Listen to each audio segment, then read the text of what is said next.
अस्सलाम वालेकुम। मैं उम्मीद करता हूँ आप खैरियत से होंगे। हम लोगों ने लेक्चर सीरीज़ का आगाज़ किया हुआ है जिसके अंदर हम लोग लीगल सिस्टम ऑफ पाकिस्तान को स्टडी कर रहे हैं। हम लोगों ने इससे पहले वीडियो के अंदर डिस्कस किया कि history of legal system of Pakistan क्या है, जिसके अंदर हम लोगों ने मुख्तलिफ एरा को स्टडी करते हुए इंडिपेंडेंस तक पहुँचे और हम लोगों ने ये चीज़ देखी कि पाकिस्तान का लीगल सिस्टम किन किन एरा से किन किन स्टेजेस से इवॉल्व हो क्यों आया है। आज की इस वीडियो के अंदर हम लोग theory of separation of power को स्टडी करते हैं। Theory of separation of power की बहुत ज़्यादा इंपॉर्टेंस है क्योंकि पाकिस्तान के अंदर जितने भी मैन ऑर्गन्स हैं वो तमाम के तमाम organs theory of separation of power की एप्लीकेशंस हैं। ठीक है, theory of separation of power जो है वो बैरन डिमस्क्यू ने दी थी। ये अक्सर एमसीक्यूज के अंदर पूछा जाता है। पॉलिटिकल फिलोसफर थे जिनका नाम था बैरन डिमस्क्यू।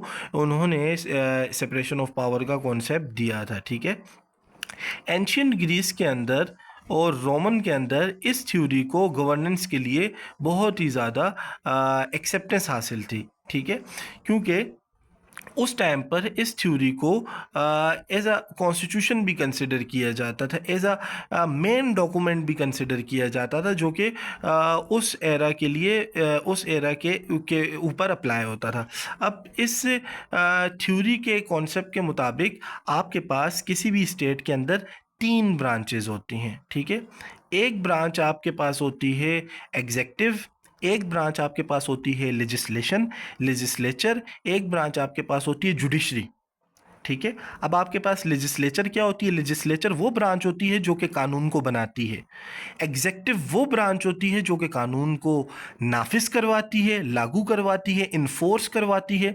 जबकि आपके पास जो जुडिशरी होती है वो ब्रांच होती है जो कि उस कानून की तशरीह करती है और साथ साथ कोई भी डिसएग्रीमेंट्स आते हैं, उस कानून के अगेंस्ट कोई वायलेशन होती है तो उस कानून के तहत उस स्टेट के सिटीजन्स को डील भी करती है।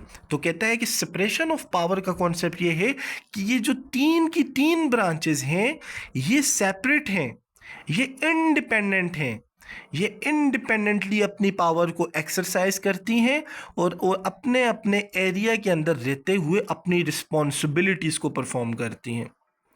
और इनका अपने अपने डोमेन के अंदर रहते हुए अपनी रिस्पॉन्सिबिलिटीज़ को परफॉर्म करना बहुत ज़रूरी है, क्योंकि अगर ये अपने एरिया के अंदर अपने डोमेन के अंदर रहते हुए अपनी ड्यूटीज़ अपनी रिस्पॉन्सिबिलिटीज़ परफॉर्म नहीं करेंगे तो एक ब्रांच का दूसरे ब्रांच के ऊपर इन्फ्लुएंस होगा। अगर एक ब्रांच का दूसरे ब्रांच के ऊपर इन्फ्लुएंस होगा तो इसके रिज़ल्ट में कोई भी एक ब्रांच अच्छे तरीके से फंक्शन परफॉर्म नहीं कर सकेगी। जैसे मिसाल के तौर पर मैं आपको ये बताता हूँ कि लेजिस्लेचर ने कोई कानून बनाया, एग्जेक्टिव ने उसे अप्लाई करने के बजाय उसकी ब्रीच की, उसे तोड़ा, और जो जुडिशरी जो है वो सबऑर्डिनेट है एग्जेक्टिव के। तो क्या जुडिशरी उस एग्जेक्टिव के अगेंस्ट फैसला देगी? नो, कभी भी नहीं देगी, क्योंकि वो सबऑर्डिनेट है एग्जेक्टिव के।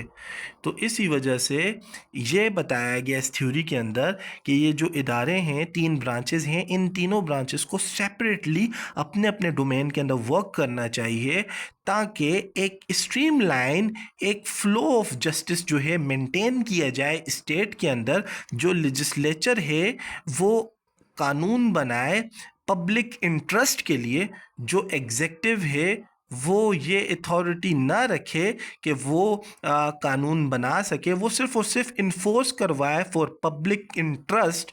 और जो आपके पास जुडिशरी है वो जस्टिस को यकीनी बनाए फॉर पब्लिक इंटरेस्ट। और ये तमाम चीज़ें उस ही वक्त पॉसिबल हो सकती हैं जब कोई भी ब्रांच एक दूसरे के सबऑर्डिनेट नहीं हो, वो अपने अपने इख्तियार के अंदर, दायरा इख्तियार के अंदर रहते हुए इंडिपेंडेंटली काम करें।